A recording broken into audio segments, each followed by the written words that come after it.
வணக்கம்.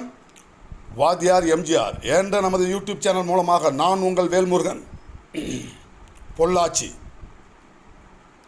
பொள்ளாச்சியில் நடைபெற்ற பெண்களுக்கு எதிராக நடத்தப்பட்ட அந்த அநீதிக்கு நீதி வேண்டும், நியாயம் கிடைக்க வேண்டும் என்ற நல்ல எண்ணத்தில் சிபிஐ விசாரணைக்கு உத்தரவிட்ட மாண்புமிகு புரட்சித் தலைவர் எம்ஜிஆர், மாண்புமிகு புரட்சித் தலைவி அம்மா ஆகியோர் வழியில் மாண்புமிகு புரட்சித் தமிழர் எடப்பாடியார் அவர்களின் அரசு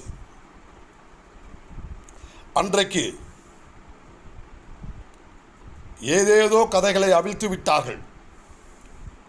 அவருடைய பையனா, இவருடைய தம்பியா, இப்படியாம் அப்படியாம் என்று கதைகளை அன்றைக்கு எதிர்க்கட்சியாக இருந்தவர்கள் இன்றைக்கு ஆளுங்கட்சியாக இருப்பவர்களுடன் சேர்ந்து வேறு சிலரும்